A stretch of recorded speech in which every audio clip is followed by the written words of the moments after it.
రాజరాజచోళుని పురాణం సరిహద్దులు దాటి కలలు కన్నరాజు 1000 సంవత్సరాల క్రితం తమిళనాడు నడిబొడ్డున కాలంతో పాటు ప్రతిధ్వనించే ఒక రాజు రాజరాజచోళ ఆయ్. తంజావూరులో రాజరాజచోళుడు అద్భుతమైన బృహదీశ్వర ఆలయాన్ని నిర్మించాడు. దీనిని పెరువుడైర్ కోవిల్ అని కూడా పిలుస్తారు. 216 అడుగుల ఎత్తులో ఆకాశంలోకి ఎత్తైన దీనిని 1,30,000 టన్నులకు పైగా గ్రానైట్తో నిర్మించారు. ఇది ఆ కాలంలోని ఇంజనీరింగ్ అద్భుతం. అతని కుమారుడు రాజేంద్ర చోళుడు తన వారసత్వాన్ని కొనసాగస్తాడు మరియు మరింత ముందుకు వెళ్తాడు. గంగ మరియు ఆగ్నేయాసియా వరకు ప్రాంతాలను జయించాడు.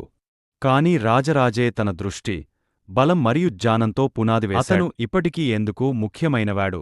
నేడు 1000 సంవత్సరాల తర్వాత తమిళనాడు ఇప్పటికీ రాజరాజ చోళుడి పేరును పాడుతుంది. అతని ప్రతి గ్రామంలో వివరణాత్మక భూమి రికార్డులు ఉన్నాయి మరియు పాలన పారదర్శకంగా ఉండేది. చిన్న రైతుకు కూడా స్వరముండే వ్యవస్థను అతను సృష్టించాడు. గొప్ప ఆలయం బృహదీశ్వరర్. కాని అతను తనను తాను విజేత అని చెప్పుకోలేదు. అతను తనను తాను శివుని సేవకుడు అని పిలిచాడు.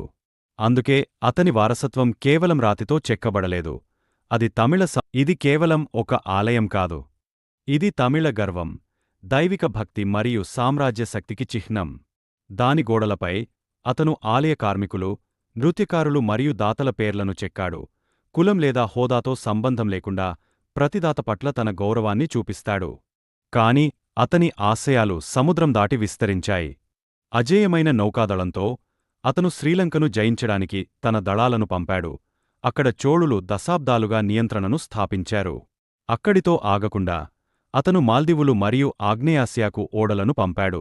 ఒక సామ్రాజ్యం న్యాయంగా, సమర్థవంతంగా మరియు సాంస్కృతికంగా గొప్పగా ఉండాలని అతను నమ్మాడు.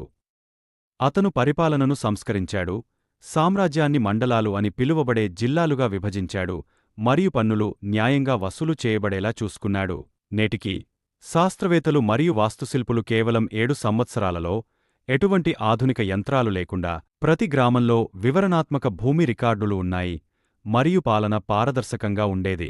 చిన్న రైతుకు కూడా స్వరముండే వ్యవస్థను అతను సృష్టించాడు. గొప్ప ఆలయం బృహదీశ్వరర్. కాని అతని పాలన యొక్క కిరీట రత్నం ఇంకా రాలేదు.